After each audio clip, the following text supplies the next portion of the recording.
lunchtime slump.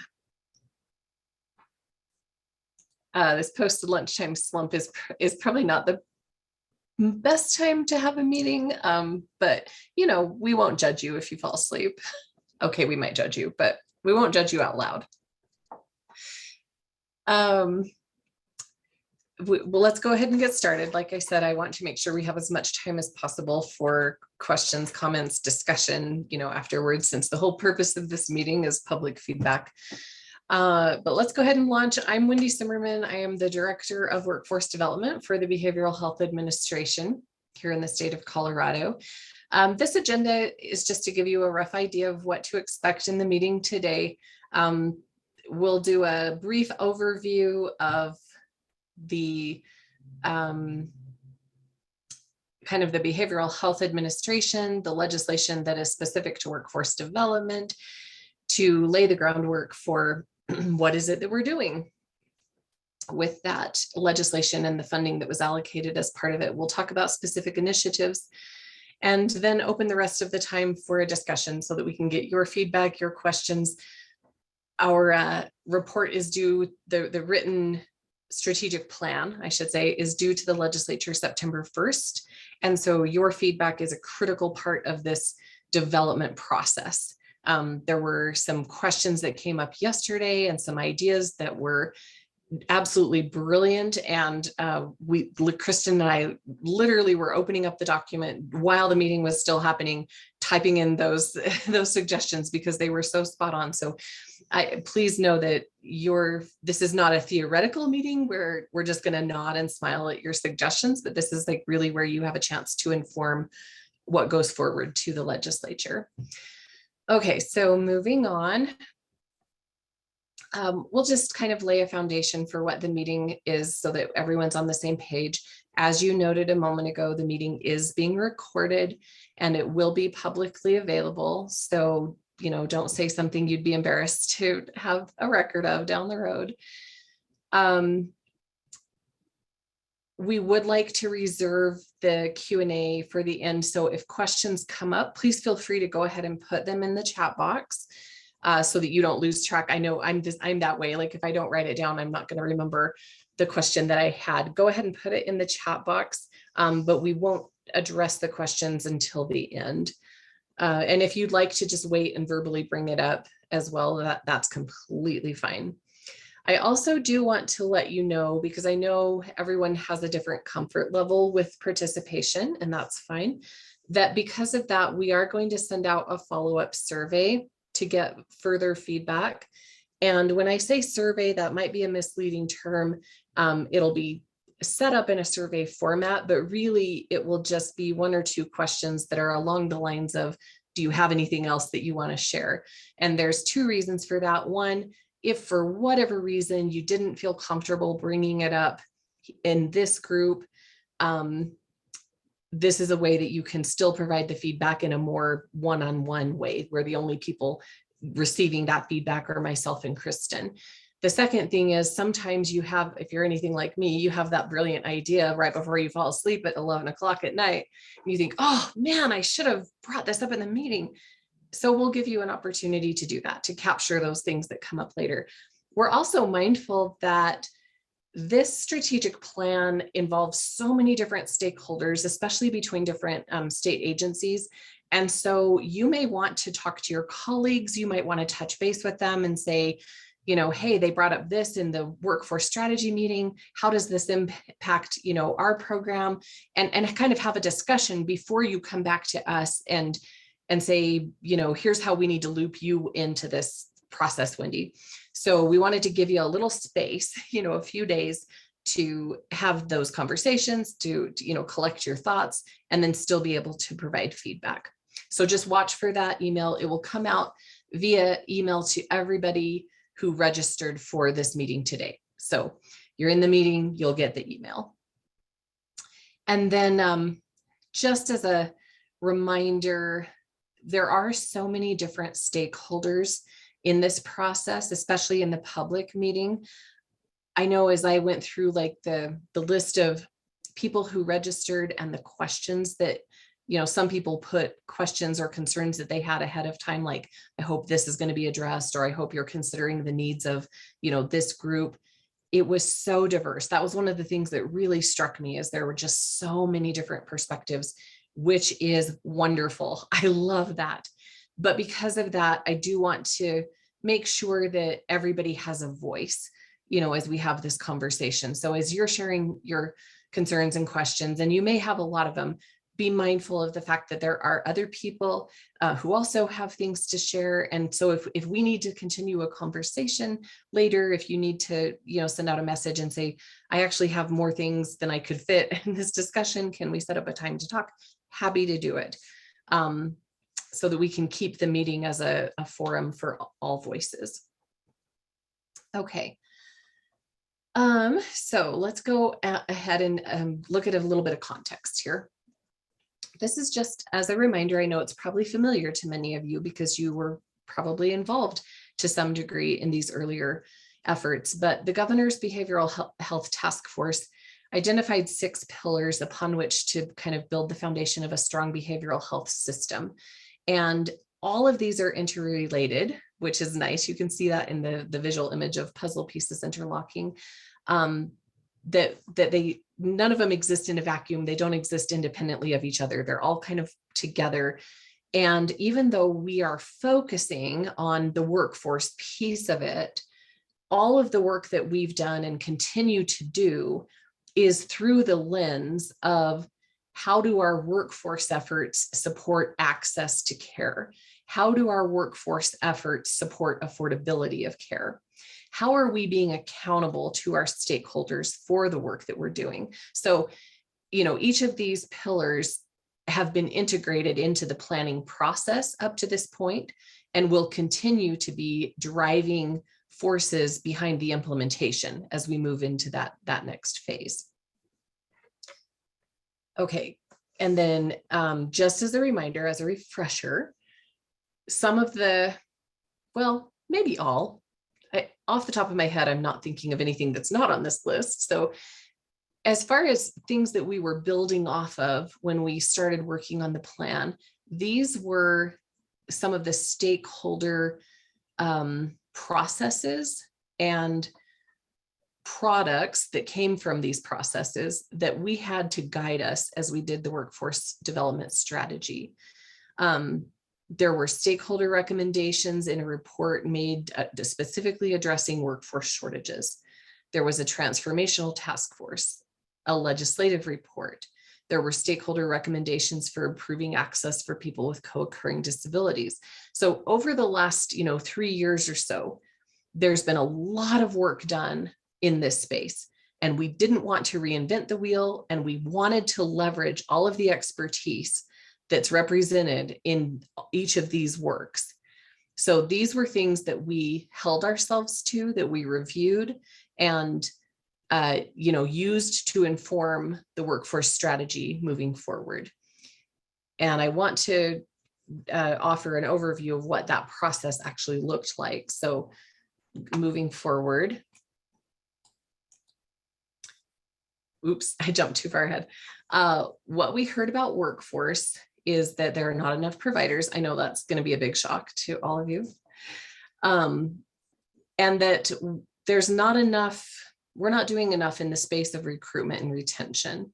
And those are 2 separate issues, right? Recruitment and retention, but they are interrelated. And we'll talk more about that in a minute when we get to that section of the workforce strategy. And then second of all, that there's not enough training or regulation. And really that's kind of an and/or, because it depends on which profession within the behavioral health space. That in some cases, maybe there might be some regulatory barriers that need to be addressed. And in other cases, there might not be enough regulation. And in some cases, there might not be enough training. And in other cases, it might be a lack of training and a lack of appropriate regulation. So, complicated puzzle pieces there.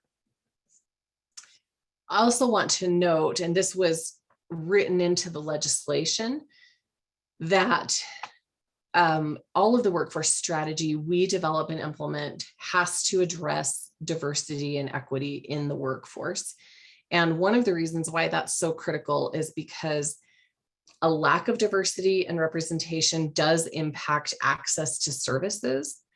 In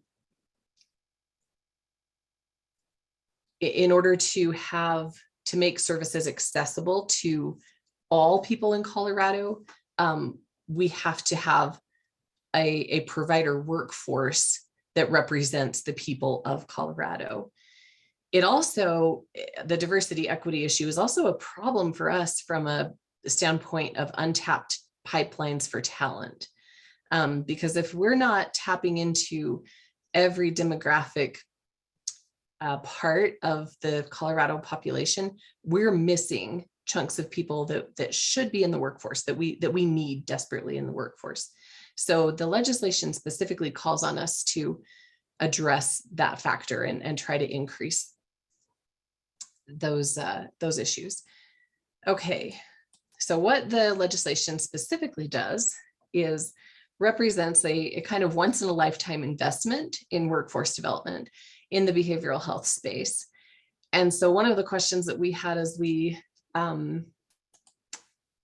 were starting to think about what this might look like was, how can we leverage these one-time funds to have the maximum impact over time?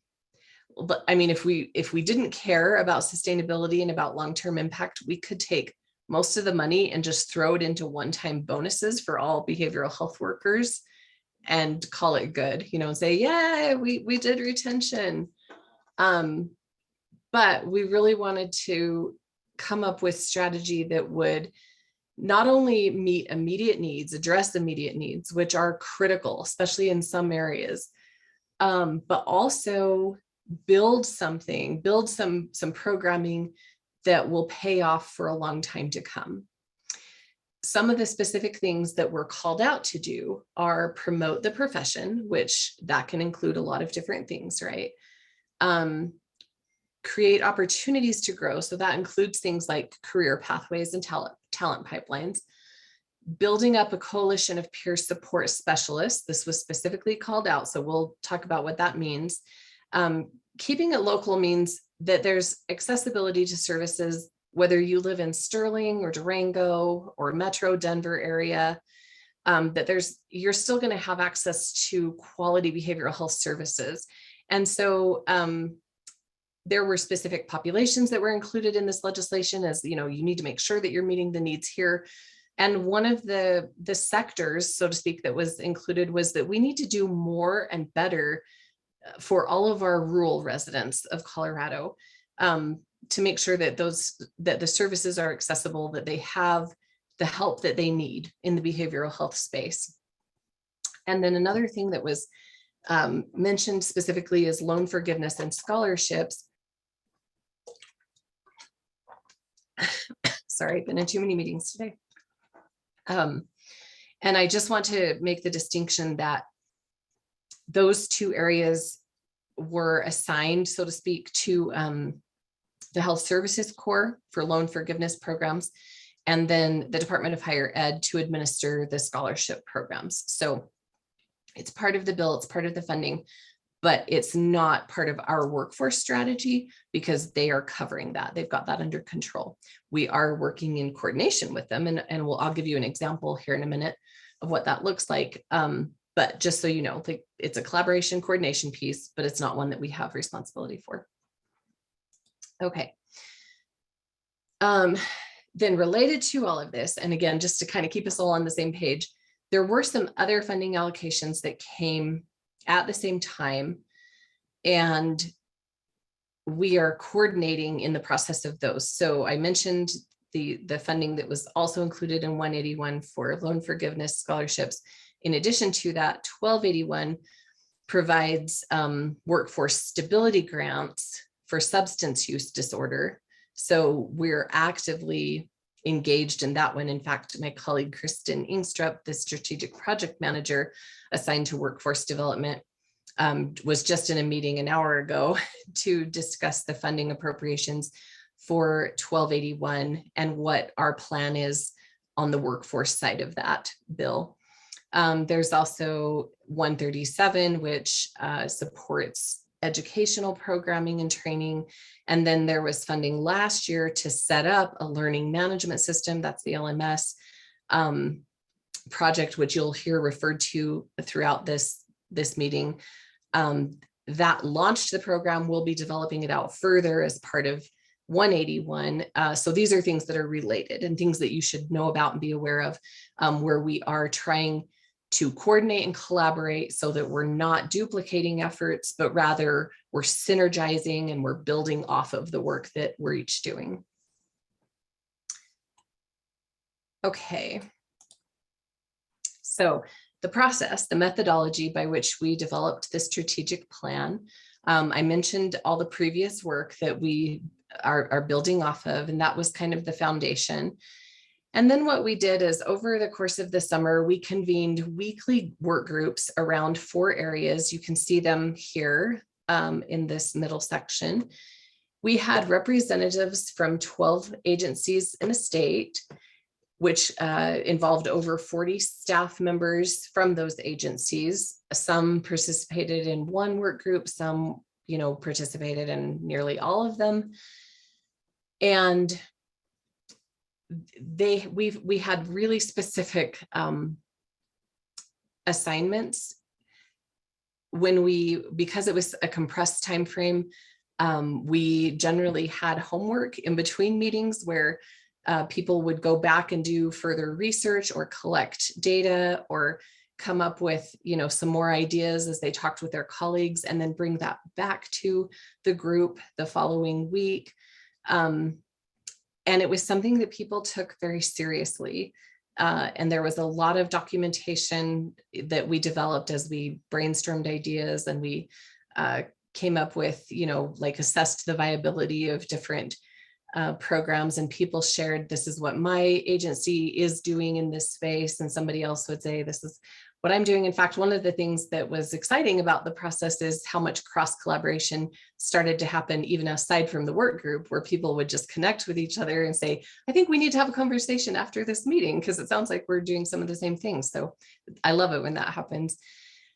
And I want to stress as well, really, really want to stress that the implementation phase, which starts after September 1st, if anything, will be even more collaborative as we work to take the projects that have been identified here and move them into implementation, which means asking the questions of so how is this really going to work? What parameters are we building around this grant? Who decides the eligibility for this grant?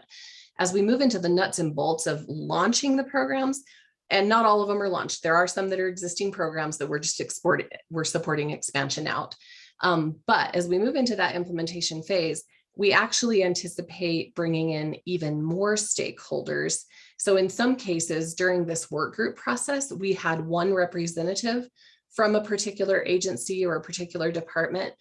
And we know that as we move into implementation phase, there might be a project that requires multiple representatives who are all working within this one area. They're all the experts that we need at the table. So, and there's also, this was focused on state agencies. There's also community organizations and higher ed institutions, and there's other partners that we need to engage with as we move into implementation. So the collaboration will not stop. It will ramp up as we move forward on this.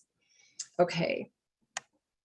So without further ado, let's look at the priorities and recommendations that came from the process up to this point that have brought us to our strategic plan.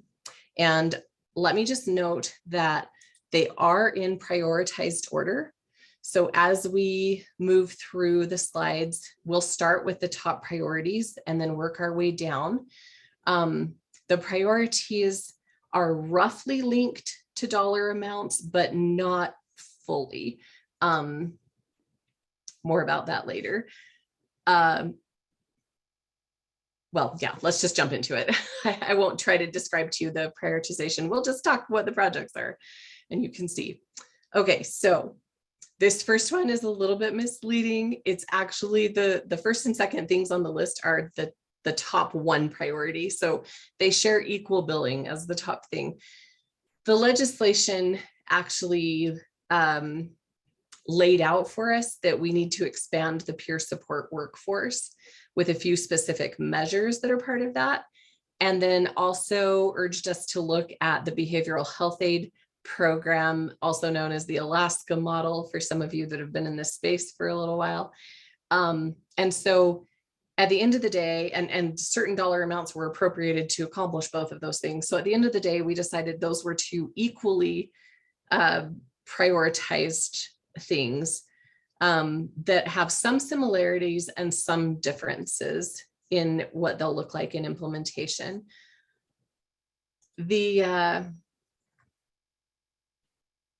Just to give a little more context about what this means, the behavioral health aid program will essentially create a paraprofessional role within behavioral health that will provide a career path. There's different tiers of certification that that workers can do. The behavioral health aid model in other states bills Medicaid for the services rendered by those aides. So this is something that will fill a need within the workforce, where employers will, be able to, I guess, quantify the value, so to speak, of using people in these roles. It will also support the workforce because it will take some of the load currently being carried by clinicians and allow them to focus on the things that are more aligned with their level of training, and move some of those pieces over to people in the paraprofessional roles. Behavioral health aid is a somewhat broad term, so it will, once we move it into implementation, we'll be able to take some existing roles and job titles, and they can be part of that. They can qualify as part of that workspace, if that makes sense. The peer support workforce has been in existence in Colorado for quite some time, and it's heavily used in substance use, but there's also peer support workers in other fields. And this is an opportunity to professionalize that role a little bit more so that we can have better tracking of the profession. And we can try to build up some degree of standardization across the state in terms of how those roles are being used.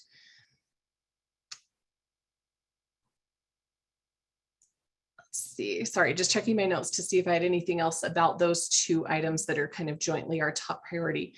So the third line, the third bullet point, which is actually the second priority, is to offer pre-licensure stipends and paid internships.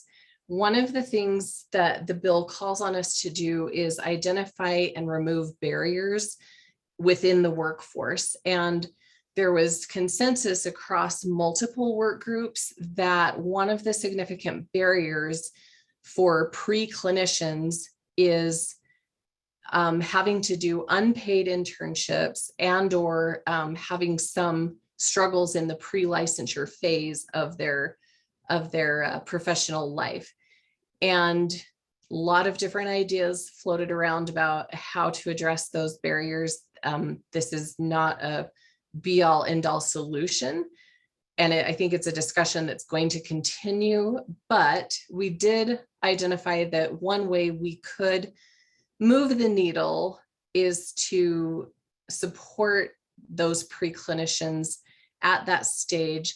We're also, because we'll be working through the university systems in this, like it'll be administered through the Department of Higher Education so that it can be considered as part of the overall financial aid package for the student, which is very important to us, right? Because the schools will be able to help them figure out if there are tax implications, if it reduces the amount of financial aid they qualify for, really help them personalize to their situation what the best support is. But we are intentionally leaving it broad as a stipend because as we, drill down to what those actual barriers are, they're different. For some people, a barrier in completing that internship is going to be transportation. For another, it's going to be childcare. For another, it's going to be needing to work a full-time job. to pay rent, so buy groceries. So we wanted to keep it broad enough to just say, where do we need to move the needle here? And then we're well aware that this will probably make a bigger difference for students in these underrepresented groups, the students who are more vulnerable to socioeconomic insecurity, for example.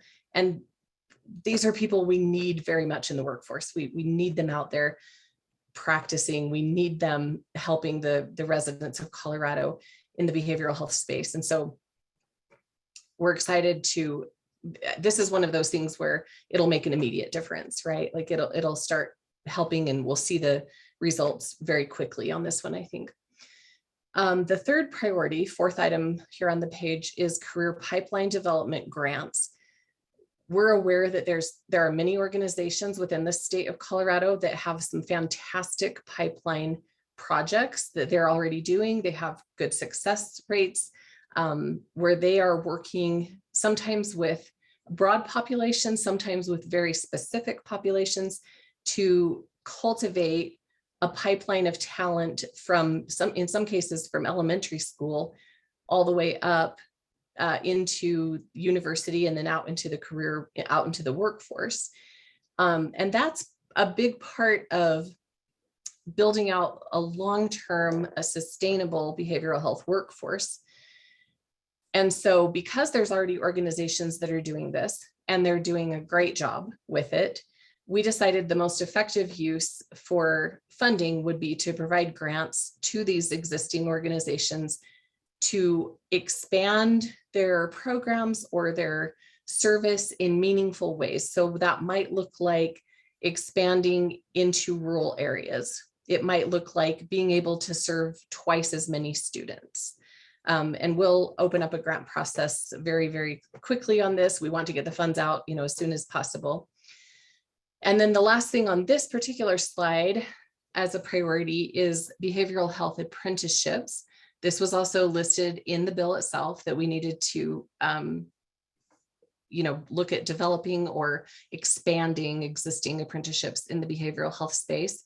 There's already an excellent apprenticeship program in the state over in the Department of Labor, and we have worked with them and collaborated with them. They've already begun the process of identifying professions within behavioral health that lend themselves well to apprenticeships. And once that short list is finalized, they'll begin lining up employers. I mean, they're ready to go. So this strategic plan just provides an allocation of funds for them to develop a behavioral health specific line of apprenticeships. I should mention too that they will be working with the Workforce Development Council, with the community college system, other entities that also have a role to play in the apprenticeship space. So it will very much be a coordinated effort between all of us working together. Okay, the next slide is one thing that deserves its own slide because it's a big one. I told you we'd circle back and talk about the LMS project. So this was something that already received funding, and the project itself has already begun development. The intent behind it is to develop a robust learning community in the behavioral health space.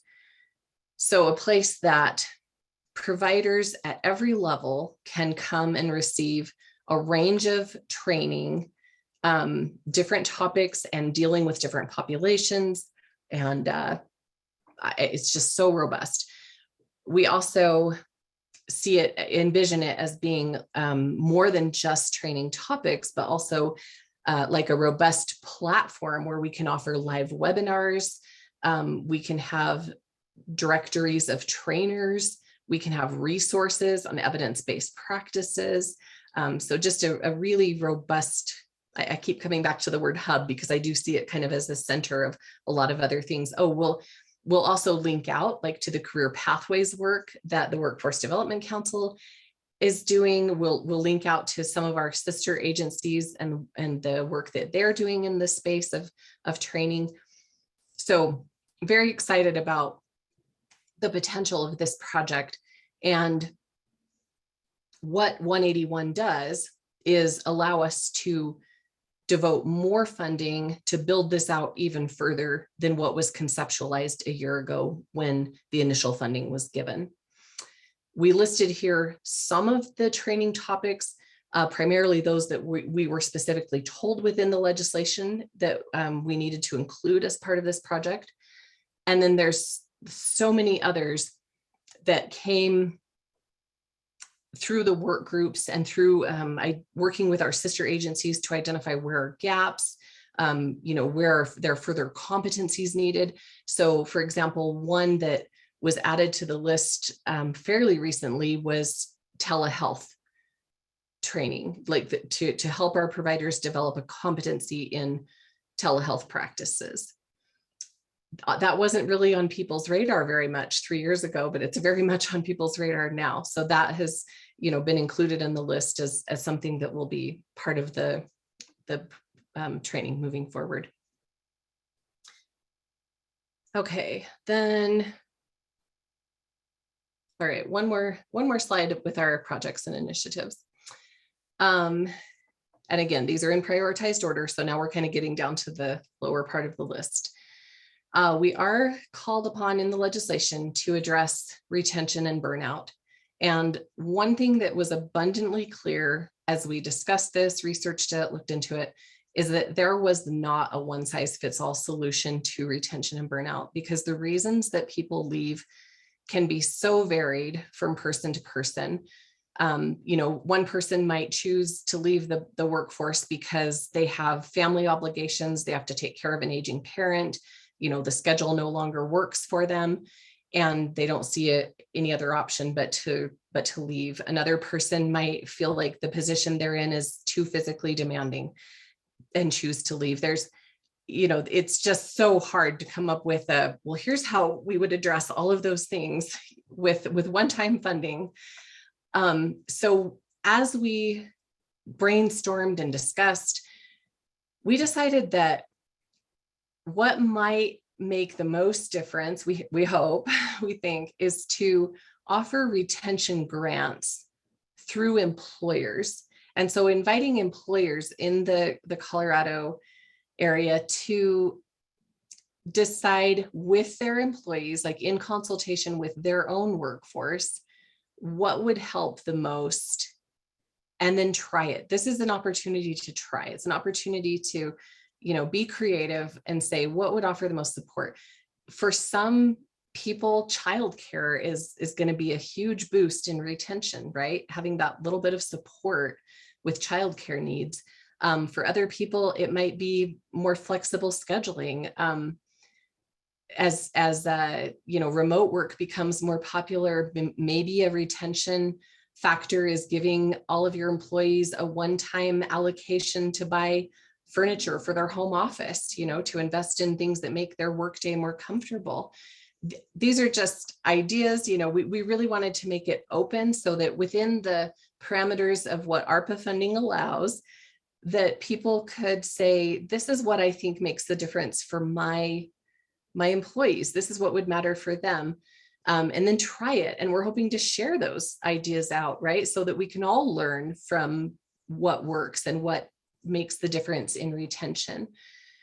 Somewhat related to that, in the space of innovation and creativity, our next priority is to have innovative recruitment strategies.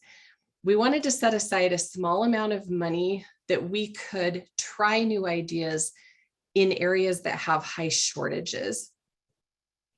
And this is one where we will be working upon implementation. We'll be working with our stakeholders to decide what exactly this means, and to give you some examples of where this came from and why we decided to set like kind of this general innovative recruitment pocket, is we know that one of the areas of very high shortages and high need is for nursing staff in behavioral health. Some of our facilities are running at nearly 50% vacancy rates on their positions.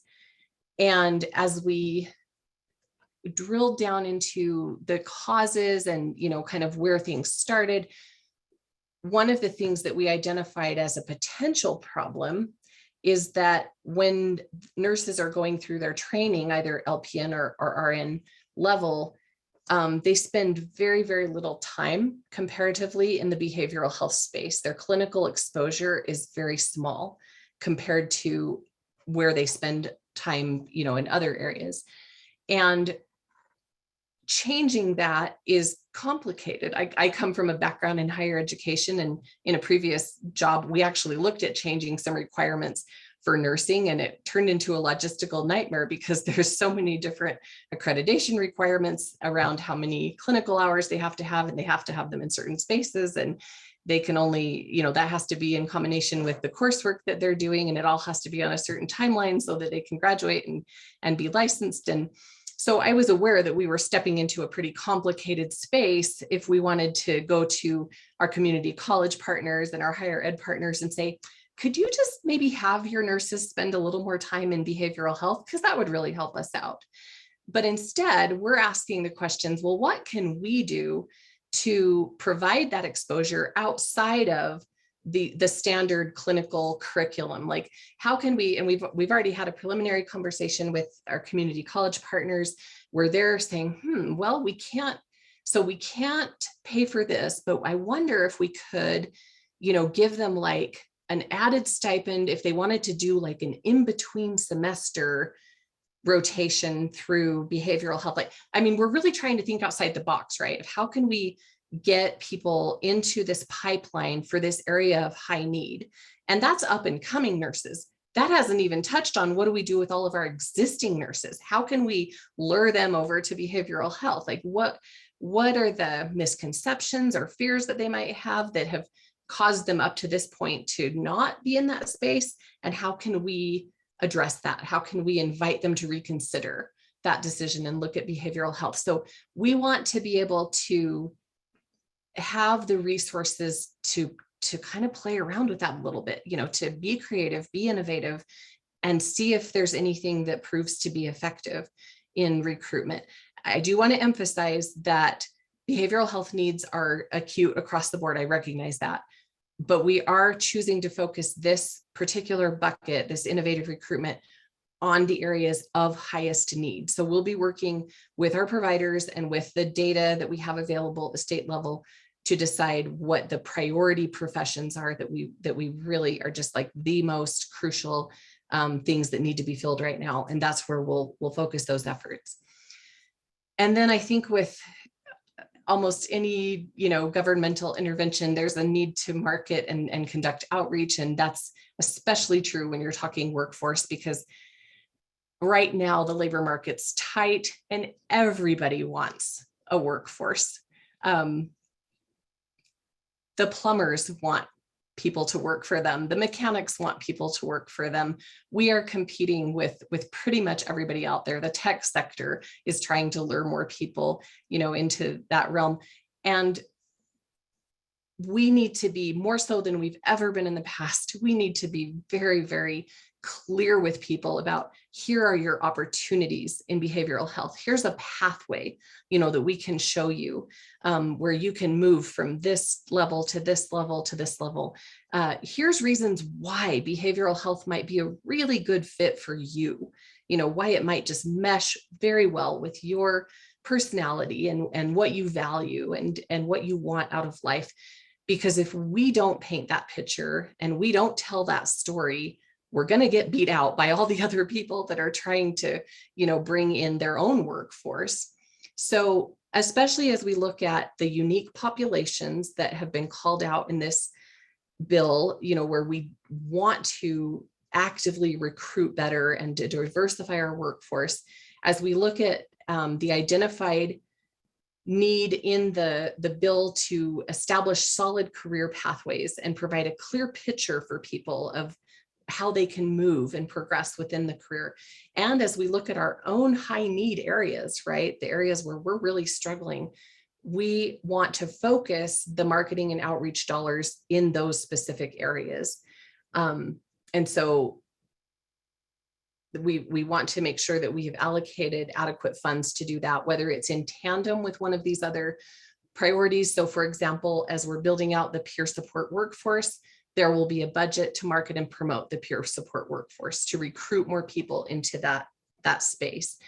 Or if it's a broader, we're partnering with the Workforce Development Council to support their marketing efforts on career pathways, that we're providing funding so that they can do further outreach regarding behavioral health career pathways and so forth. And then the final item on the prioritization list is for the Behavioral Health Administration Workforce Development Office, which is me, and soon to be a couple more people. And actually Kristen, I'm not neglecting Kristen, who is technically not employed by the Behavioral Health Administration, but assigned to workforce development right now, thankfully. But we're a very small team. And in order to address some of these longer term systemic issues, we realized over the course of the work groups that we need more information. We need to conduct an employer needs analysis. We need better data about why our clinicians leave the state, especially in an environment where we know that some other states are being very competitive in their recruiting. They might, they might be offering signing bonuses, housing allowances. We need to have a better understanding of what we're up against. We hear things anecdotally, but we want some data behind that. So there's a need for further research to inform ongoing decisions in the workforce space. There is a full-time data analyst position that's included in this bill that will be responsible for some of the tracking that is written in to the bill. And there's also some additional types of data that we'd like to collect. We realize that we'll have to fund that. And one of the things that this final project includes is we would like to support the stated wish for state agencies to lead out in providing internships into the workforce. And so we would like to fund an intern in our office for the next 2 years, I believe, on a semester basis, where we can bring in people to help us with this research, policy development, project management, and get some good boots on the ground experience working in the behavioral health workforce space, and really contribute in a meaningful way to the work that we're doing, because we are small but mighty. And so even having a part-time intern will make a difference on some of the efforts and initiatives that we have. And if I didn't mention it already, I should mention that there are 2 full-time program manager positions that were funded as well for workforce development. So we will have additional help as we move into the implementation phase of this legislation. Okay, that's the final thing that's on the list for the projects and priorities. So now we come to the good part. And Kristen, if you wouldn't mind putting all the questions up at the same time, I'm cognizant of the fact that we have a limited time to discuss. And so I want you to, address whatever speaks to you and what's most important to you.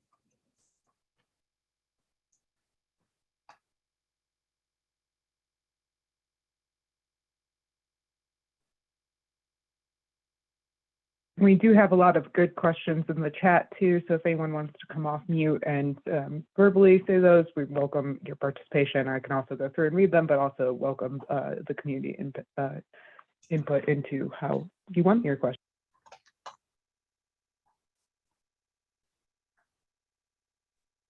Hi, this is Renata Hill, Moon Fuel News. I had several questions, but I'll start with one.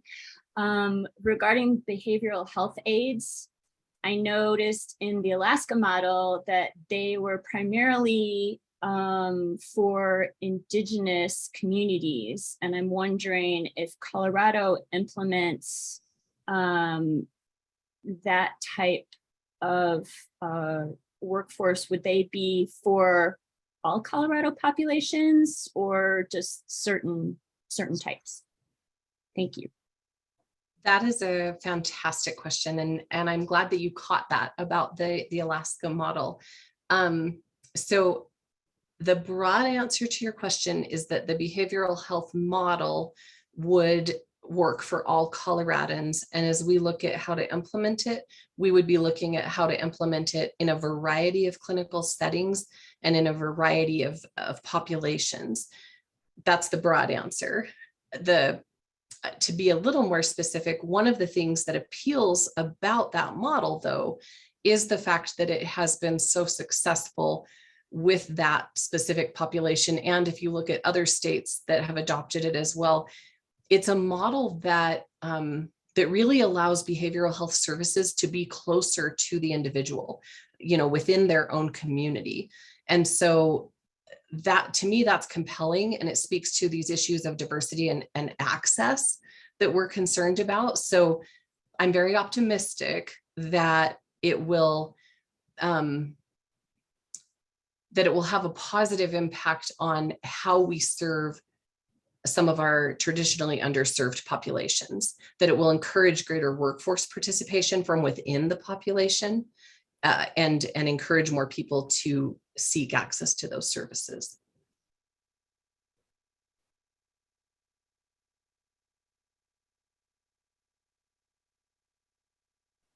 And I apologize, since I'm leading the discussion, I can't see the chat. So if you have questions, like Kristen said, please speak up. We are keeping all the questions and the comments, the feedback, so that we can review through them later. But if it's something that you want addressed here, please share now.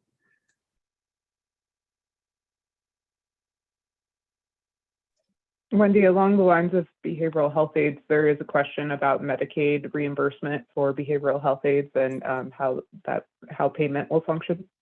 Yeah, I can't speak to the specifics of how it functions because that's not my area of expertise, but I do know that in other states that have implemented it, they have had success in having the behavioral health aid services be reimbursable through Medicaid.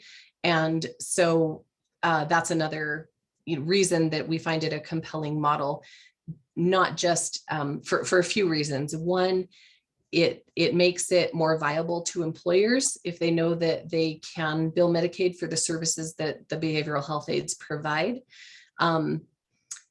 It also allows us a professionalized workforce, which may help with attracting more people into that workforce space. I don't know if I'm fully answering your question, but again, the Medicaid reimbursement piece is outside my scope. All I know is that we should be able to, from all indications. And so that's a motivation to explore it. This is Kim Erickson. I'm with the Colorado School Medicaid Consortium, and I really want to make sure that all of these things that we've been talking about today and that are in the bill are also going to apply to early childhood and to K through 12, because the workforce issues are the same, and we can't attract, people in the schools, which provide a lot of preventative care, and direct services in the behavioral health. So just want to make sure that that voice is there of really, Yes. Thinking about the Colorado Department of Education, thinking about K-12, thinking about early childhood services. Yes, thank you for speaking up for that population. They are definitely in the written, plan that's being submitted to the legislature. We have specifically called out children, youth, and families, or in specific contexts as appropriate. So for example, when we talk about the peer support workforce, one piece of that is youth peer support, and providing more support around that youth piece. As we talk about the LMS and the training that's being developed, I just came out of a meeting earlier today where we were talking specifically about what does that mean for children, youth, and families? Like how are we supporting those needs through this training platform? There are some other efforts underway. I think there's one related to school mental health where funding's been allocated. And so we're working in collaboration with others to say, all right, which piece are you taking and which piece are we going to cover here on the workforce side? But it's certainly something that we are very, very mindful of. I've been a foster parent for over 20 years and have 6 kids that I adopted. That's where my heart is, so as we've looked at different components of this strategic plan, a regular issue on my mind has been, but how is this supporting the most vulnerable members of our population? And I know from my own experience that often the most vulnerable are the children.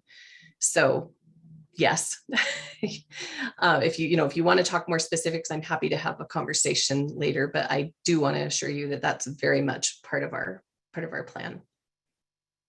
Can I follow up on that? I'm Shannon Beckman from Well Power, formerly known as Mental Health Center of Denver. A group that often is invisible in sort of workforce development and mental health services at large is infants, toddlers, and preschoolers. Can you talk about how the behavioral health workforce strategy is prioritizing the needs of the 0 to 5 population and the workforce that serves them? At this point, I don't know that we have set aside anything specific for the 0 to 5. It's been part of the consideration for children, adolescents, and making sure that we're building up the workforce that supports them, if that makes sense. Yeah, and I would just add that I think infants, toddlers, and preschoolers is slightly different than older children and youth, and it sort of requires specialized workforce development. So hopefully they will have a special attention. So as we move into the implementation phase of this, I would love to have more conversations with you and, maybe bring you into the group that will be moving forward the children initiatives, because that's something like right now we're doing broad brushstrokes, right? We're saying like broad populations and segments of the workforce. But once we get to implementation, that's when we do have to drill down a little bit more and say, okay, but what is the specific strategy that's unique? Like and I'm asking you the question because I don't know, what are the unique needs on the provider side for that 0 to 5 workforce? So that's a question or a discussion, I guess, to continue. Great, thank you. And I'd also just call out to Dr. Bedlock's comments in the chat that the Department of Early Childhood just launched. We're working on a formal agreement with them, and we have had representatives from the Department of Early Childhood participating in these work groups. So they are definitely not a population of the workforce that will be unforgotten. Thank you, Kristen.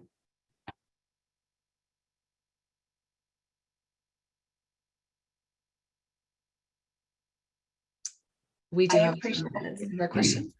Sorry, I was just going to respond to Dr. Medlock's comment, which I really appreciate, but I wanted to echo Shannon, and I missed the woman's name before that, who were mentioning the early childhood sector. I'm Marissa Gullicksrud, and I'm the Child First Program Director at Invest in Kids. And I think just like Shannon mentioned, in the communication that I've seen thus far from the Department of Early Childhood, it does look like their mental health needs are not within the initial scope, that there's really been a focus on universal pre-K. So I just appreciate what Dr. Medlock is mentioning as far as a working agreement to ensure that, that not only are we focusing on preschoolers who tend to be, 3, 4, 5, but that we're thinking about what happens to young children's lives before the age of 3, especially as it pertains to trauma and their mental health. Yes, thank you. And I appreciate all of you speaking up, in part because we are keeping a note of all of these things. And like I mentioned from yesterday's conversation, Kristen and I already went in and made some revisions on the strategy, and the same will be true for today's meeting as well. So I really hope you don't feel like you're speaking into a vacuum. We are hearing you, and this is, I think, going to influence the shape of things moving forward. Thank you. Hi, this is Steve Berkowitz at the University of Colorado. I direct a trauma program. I think one of the things I find missing in this discussion is the work that we ask people to do is incredibly difficult. Yeah. And hearing our patient stories, actually doing effective psychotherapy is much harder than neurosurgery. And I don't think I can tell you, since I've been in Colorado, any number of people I've met who intended to get a clinical mental health degree of some sort or another, particularly social work, started their internship and said, I can't do this. And I think one of the dilemmas that needs to be incorporated in this is we're never going to pay people enough money, because, you know, mental health financing is ridiculous. But how do we create a truly supportive system for those people that doesn't require them to see 30 patients a week, and, you know, write notes in their spare time, and so on and so forth, and you know, really support at least their emotional needs. So I think that has to be incorporated into a plan, both for recruitment and for retention. I am hopeful that we can collect data that will inform those decisions. You know, in other words, I hear what you're saying, and I agree with that. It's hard to make a policy recommendation based off of a statement like that. It's easier if we have some numbers to put behind it. And that is one thing that I think we can accomplish something meaningful here, is maybe by gathering some of that data. I also think that there might be room in that innovative recruiting space to explore some of what you're saying. There's been some interesting research over the last few years that has actually found that if you warn people ahead of time about how challenging a particular job is going to be, your retention rates actually improve. Which goes to that, I think, that issue that you're saying, like, how are we preparing people mentally and emotionally for a role that, like you said, it is brutal. And so to me, that's a really compelling question as we look at recruitment, and not just retention. I think in those cases, maybe we separate out recruitment and retention, because once they're in the workforce and they're actually doing the hard work, then, you know, there's factors that play into burnout, and we need to address those factors. But the recruitment piece, you know, maybe we try some innovative ways to acclimate people into the field and prepare them, you know, fortify them almost for where they're going. Yeah, would love to continue that conversation.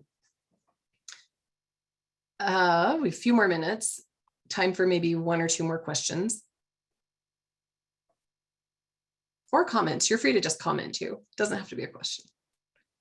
So my question has to do with regulation. What can you talk about the work that's being done in regards to with other partner agencies in the state in regards to reducing barriers to licensure, more effectively defining what people working towards licensure can and cannot do, because it's drastically different across disciplines. Yes. Yeah. And like you said, that variance is part of the challenge, right? In terms of addressing the regulatory barriers. I mean, first we have to say, well, which regulatory barrier are we addressing? Because there's more than one. So just in the short time, I came in June, you know, into this role. Just in the short time that I've been here, I feel like every conversation I've had that has had the intent of addressing a regulatory barrier has ended up like, oh, there's, you know, 50 more pieces to this than what we knew. So now we have to dive into this part as well. As far as the strategic plan, what we've acknowledged is that there isn't going to be a fast fix right off the bat. Like, we can't promise that by December, we will have reduced barriers in these 3 areas. What we have said is we're going to convene a regular meeting with Dora and the other affected stakeholders in some of these key areas where we know that there are barriers, and we're going to figure it out. I mean, one of the barriers, and it can kind of be a barrier in either direction, is our interstate licensure. How easy is it for someone to come from another state and practice here? And if we're hurting for workforce, then we have to consider the portability of licensure. But there are things that make that complex, right? It's not as simple as us just saying, that's it, Dora, you've got to accept everybody, no matter what. So I guess the best I can tell you is we're going to continue to kind of work through each of those individually and with an eye toward developing specific policy recommendations. I guess I'm also talking about not necessarily legislative fixes, because I know that, licensing rules and regs are really defined by the state legislature, which is really complicated. Mhm. Also talking about the rules that are developed by OBH, for example, in regards to addictions counselors, what they can and cannot do as they're working to licensure versus really different and drastic differences for those working to a mental health licensure.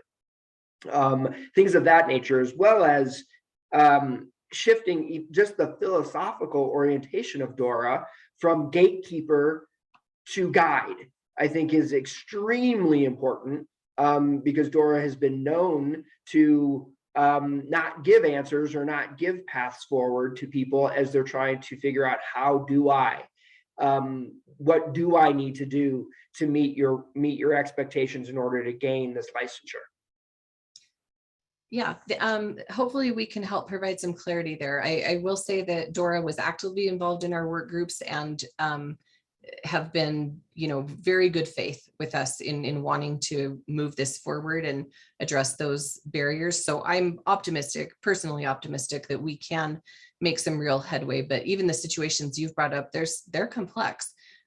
So I welcome your feedback, even if you wanted to maybe share some specifics of that you've encountered. I would love to hear from you. We are out of time. I appreciate everyone who has contributed. Like I said at the beginning, there will be a survey going out. So if there's additional things you'd like to share or questions you'd like to raise, please do so. And it will be heard. It will be taken into account for the strategic plan. And